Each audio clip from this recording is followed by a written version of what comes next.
Well, greetings and welcome to today's devotion here at Extraordinary Connection.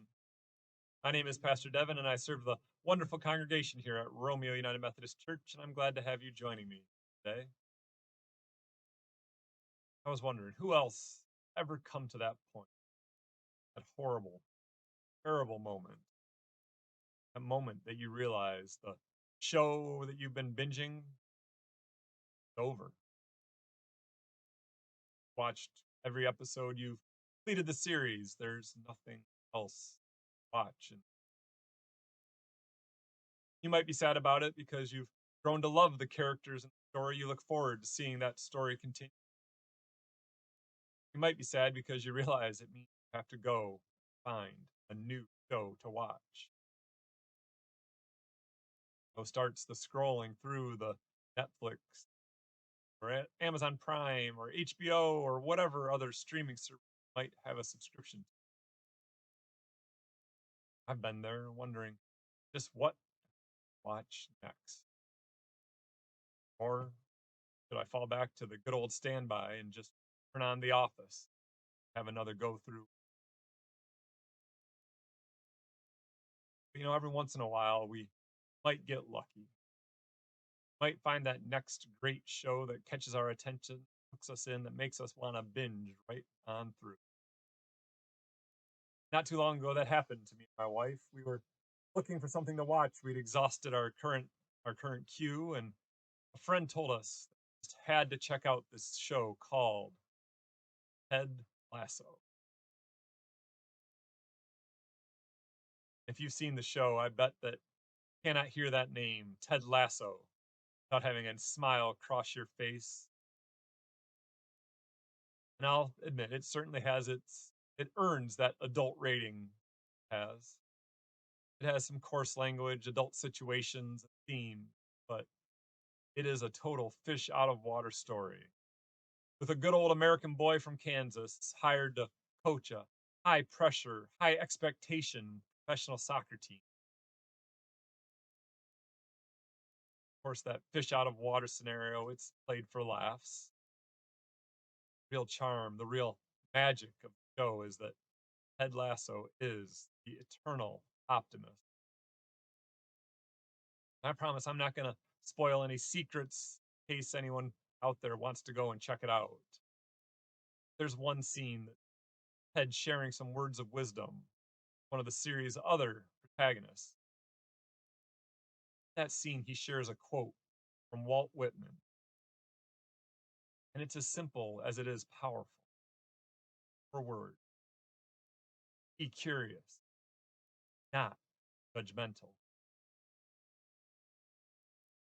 And as I said, I'm not going to spoil Ted's reflection on those words because they are powerful in their own right and deserve to hear it from him.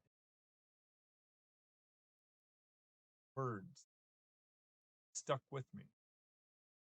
Curious, not judge. How often do how often do we jump to being judgmental, not curious? Make assumptions about others. We figure we know all there is to know about someone based on some minor detail that we might happen to know about them, where they're from, who they associate with, how they spend their time or money.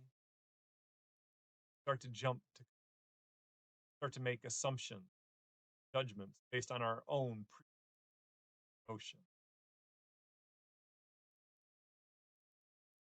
I'll try like Ted to take Walt Whitman's words to heart. What might being curious instead of judgmental look like? Might look like something as taking time to sit down, talk with someone we haven't before, someone who holds a different viewpoint or a different belief than ours, engaging them in conversation, mutually respectful conversation, have a discussion. It might require us to put aside those beliefs we have about others. Look at them as God looks at each of us, one who is beloved, one who is worthy of grace.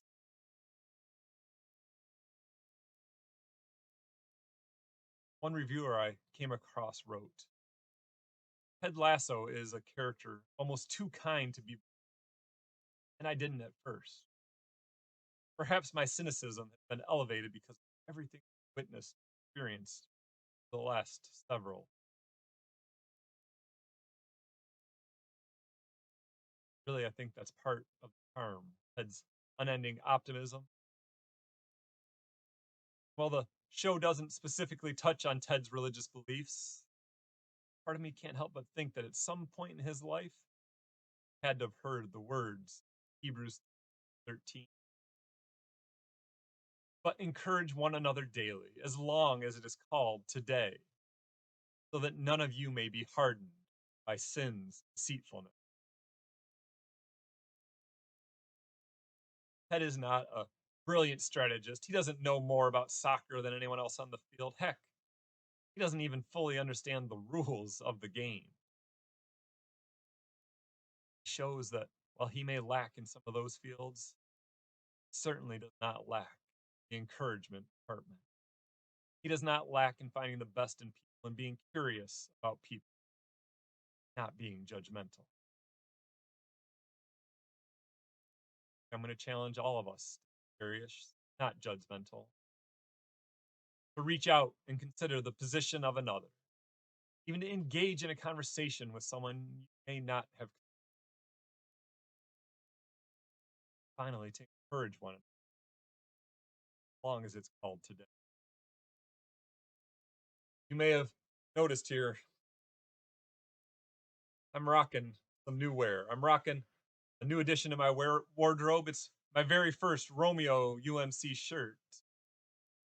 We didn't have a drive, we didn't have a new sale of clothing. This shirt brought to me as a gift, one of our members here, Steve Domke.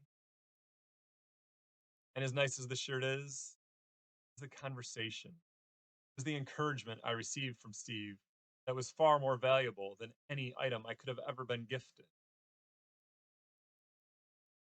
Was the thank you, Steve, being that word of encouragement.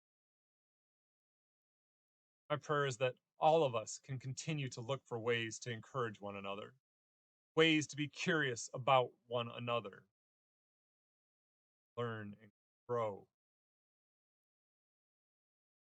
Until next time, my friends, stay safe, take care, God bless.